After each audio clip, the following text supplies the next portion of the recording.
হাসি প্রমাণ করে ভালোবাসা ভাগ করলে কমে না। আপনারা যারা মায়েরা আছেন, আপনাদের প্রত্যেকের সন্তানদের পাশে আমরা আছি, মাথায় রাখবেন। আপনারা একা না, বা আপনাদের সন্তানরা একা না। আমরা মনে করি ওরা সমাজের সম্পদ, দেশের সম্পদ, আমাদের সম্পদ। কখনোই মনে করবেন না যে আপনার ছেলে প্রতিবন্ধী বা আপনার মেয়ে প্রতিবন্ধী বলে ওরা সমাজের অবহেলিত। দেখবেন কিছু কিছু মানবিক মানুষ আছে যারা ওদের পাশে থাকবেই সবসময়। প্রতিবন্ধিতা যেটা, সেটা কিন্তু কোনো প্রকার কোনো অন্তরায় না, এটাও মনে রাখবেন। আপনারা মেসিকে দেখেন, মেসিকে তো চিনেন, আমাদের মায়েরা আছেন বা আমাদের বাবারা যারা সুস্থ মানুষ আছেন, মেসিকে কয়জন চেনেন একটু দেখি? ফুটবল খেলোয়াড় মেসি, সে কিন্তু একটা বিরল রোগে আক্রান্ত ছিল, জানেন? এখনো কিন্তু তার ট্রিটমেন্ট চলে।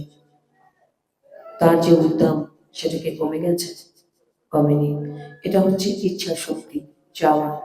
স্টিফেন হকিংকে কয়জন চেনেন? নিশ্চয়ই নাম শুনেছেন। তিনি কিন্তু মহাবিশ্বের রহস্য উন্মোচন করেছেন। শারীরিক প্রতিবন্ধী হওয়া সত্ত্বেও স্টিফেন হকিং তো একেবারেই শারীরিক প্রতিবন্ধী, আপনারা অনেক ছবিতে দেখেছেন। সুতরাং বিথোভেন, যিনি মানে অমর সুর সৃষ্টি করেছেন, শ্রবণ শক্তি ছিল না তার। অর্থাৎ আমরা কিন্তু আমাদের ভিতরে অনেকেই আছেন যারা অনেক ভালো ভালো সামাজিক অবস্থানে আছেন, কিন্তু ভেতরে ভেতরে শারীরিকভাবে প্রতিবন্ধী, হয়তো আমরা বুঝি না। আমাদের ফৌজিয়া ম্যাডাম অনেকদিন ধরে আমার সঙ্গে যোগাযোগ থাকে। যোগাযোগটা বিচ্ছিন্ন হয় না, হয়তো বা পার্সোনাল দেখা কম হয়। উনি আমার কাছে আপনাদের সংগঠনের জন্য একটা জমি চেয়েছেন। আজকে আমি বাচ্চাদেরকে দেখে গেলাম, এখানে সম্ভবত 96 জন বাচ্চা আছে। 16 জন বোধহয় এতিম, 11 জনের শুধু মা রয়েছে। এই বাচ্চাদের পাশে জেলা প্রশাসন ঢাকা রয়েছে। আমরা মায়ের বাঁধনের জন্য একটা জমি দিব, যে কোনো জায়গায়। এবং ইসরাফিল, আপনি একটু আন্তরিকভাবে একটু সার্চ করবেন, কারণ রাফিল ব্যস্ত থাকে, ভুলে যেতে পারে। এরকম একটা বাচ্চা আপনার থাকতে পারতো, আমার থাকতে পারতো। সো আমরা যদি সেই মাতৃসুলভ বা পিতৃসুলভ চিন্তা থেকে একবার ভাবি, তাহলে কিন্তু আমাদের হৃদয় অত্যন্ত অত্যন্ত ভাবে অনেক বেশি করে কেঁদে ওঠে যে এই বাচ্চাগুলির কি হবে ভবিষ্যৎ।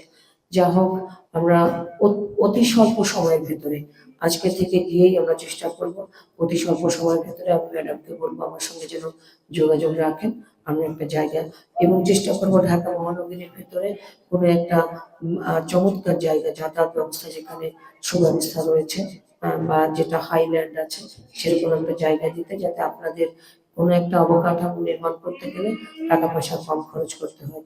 যদি সুযোগ থাকে এবং আল্লাহ পাকের অশেষ রহমত যদি থাকে আমার প্রতি, এবং আমি যদি সেই পর্যন্ত থাকতে পারি, তাহলে আমি চেষ্টা করব অবকাঠামো নির্মাণের যে খরচটা লাগবে সেটাও আমি দেওয়ার চেষ্টা করব।